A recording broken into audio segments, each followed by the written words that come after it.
welcome to Retail Media Thursdays. I'm Dana Marlin, Senior Customer Marketing Manager at Skai, and we are in Las Vegas for a special preview event of the 2025 State of Retail Media Report.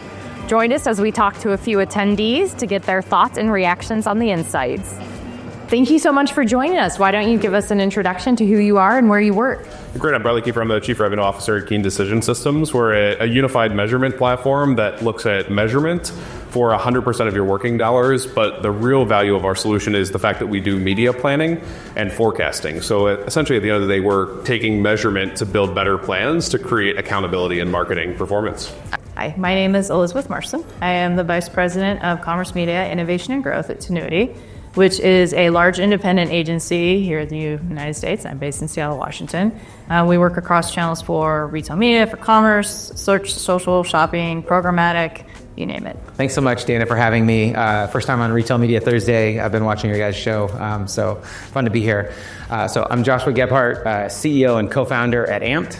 And what Amped does is really simple. We bring retail experience to shoppers where they live most of their hours their online hours, into places like Google, Instagram, Facebook, YouTube, TikTok, Pinterest. So all those channels out there where they spend their time. We are here for a special edition of Retail Media Thursdays covering the 2025 State of Retail Media Report. Preliminary findings from our 2025 survey said that marketers are currently engaged with 7 retail media networks, a number likely expected to grow to 11 by the end of 2026.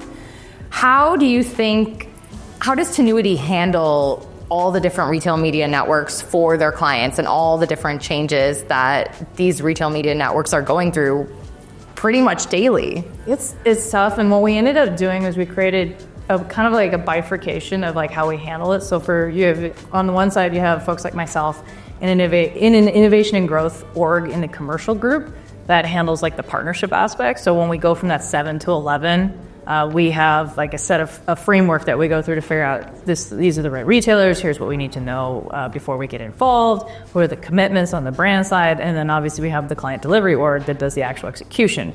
So how do we enable them either through product, like working with like a Skai, and or like through some of the vendor provided things like Amazon. They have this marketing cloud product that we're pretty proud of that we use quite a bit. But then how do we like bring that all together from a training, access, and then quality standpoint of management, but also just giving ourselves the grace and the humility with one another on some of these are more ready than others, and being clear with the clients and the brands on like where we're at and giving that context is a big one. So like when you work with the 8th of the 9th one, and it's for what kind of activation is it, what kind of distribution is it, and what's the spend, and then just all level setting and getting on the same page of like, it's going to be what it is, or this is an experiment, or hey, this went well. Marketers we surveyed for this report said that difficulty of proving investment incrementality, to no one's surprise, was by far the top reason they'd consider investing less in a retail media network. What do you see as some of the biggest challenges when it comes to implementing incrementality measurement for different retail media programs? Yeah, I think a lot of what we see is that it's just so new and the team structure hasn't evolved. We see a lot of folks who are confused on is retail media sales? Is it marketing? Is retail media media? Is retail media performant? So there's just confusion in the market on what retail media is, the role of retail media, just because it's evolved so fast, but also that the org structures haven't really kept up. So a lot of the hesitation and the efficiency of deploying the right tools are over-reliance on the platforms themselves, who are all taking credit for everything at the end, but also the org structure of the CPGs, the org structure of the folks who are executing, not really kind of aligning to what needs to be done and the real role that the marketing investment could play in driving a performance overall. How do you think these retail media networks can work more hand in hand with their advertising partners? So I don't want to be a broken record. I think it's a song that needs to be played, but really unlocking whatever they can via clean room, via native metrics on this incrementality is key. And again, not to hit on the big ROAS numbers that everyone likes to see and report on, but if you're actually showing incrementality, you're going to get real investment, the right investment for better returns. And we talk with Fortune 100 CPG companies at least weekly, if not daily. One I was just talking in a conversation with last week, one of the bigger ones out there said, as long as I can show that I'm getting a dollar return, I'm just getting my marketing dollars back out. I don't even need a 10x or 7x return. I am going to make that investment all day. Some are even saying as low as 40 cents return on the dollar because they know that the exponential return is coming when market share is really the name of the game and as the world becomes more and more online in commerce.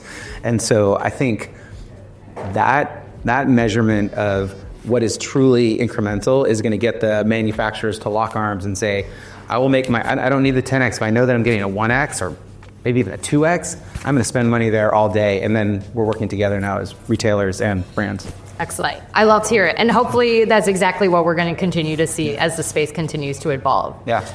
I'd like to switch gears a little bit. So we are constantly dealing with brands and agencies, and you've mentioned it a little bit. There's all this proliferation in retail media. The industry is changing so fast. But it's going back to what you already said. What is the business asking? And a lot of that goes back to how these teams are setting up their JBPs, their joint business plans with these different retail media networks.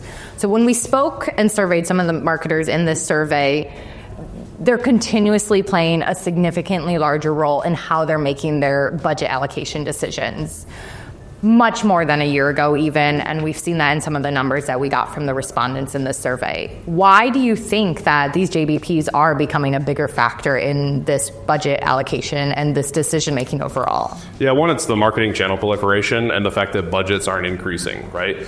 So now all of a sudden I have to take a budget that's being scrutinized that may have went from 20 million down to 16 million, down to, threatened to go down to 12, but at the same time, the growth targets haven't gone down. So it's like, how do I squeeze more juice out of the same exact lemon that's actually getting smaller, right?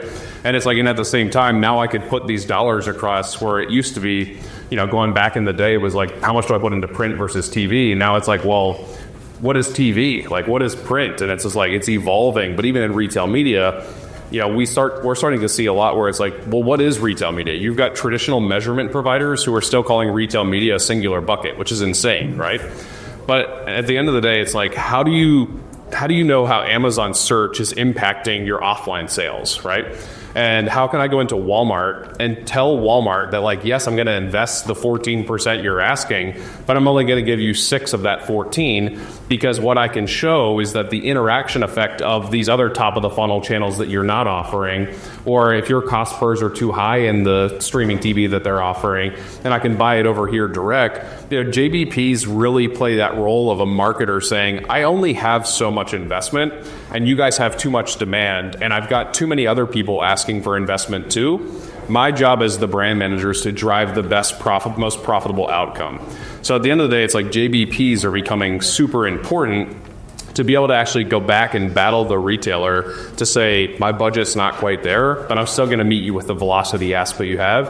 And I'm going to use a tool that looks at the interaction effect between what I'm going to do with you and what I'm going to do to build my brand. So it really is creating that like mutual partnership rather than the retailer just telling the brand what they're going to do, and allowing that finite budget to actually go further. Yeah, and I think we've seen a lot of that with some of the first-party data that these retailers know they have, but they've kind of got to give some of that up to continue to form these partnerships and continue to get that investment from these brands as well. Yeah, absolutely.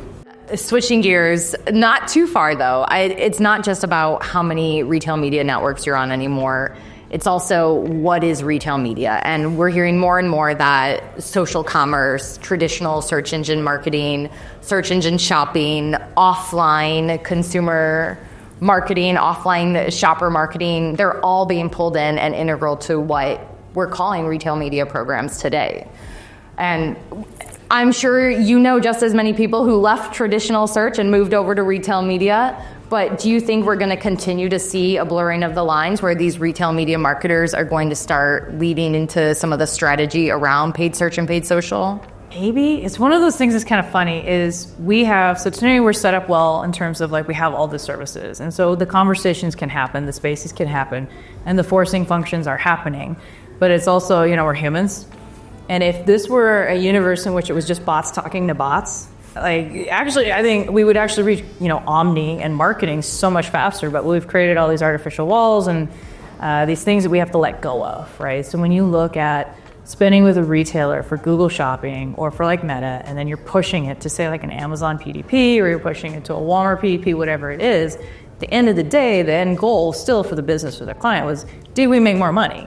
Not necessarily where did the money land from a channel perspective, but it still counts today. And so I do think that we're gonna see more of it, as we should.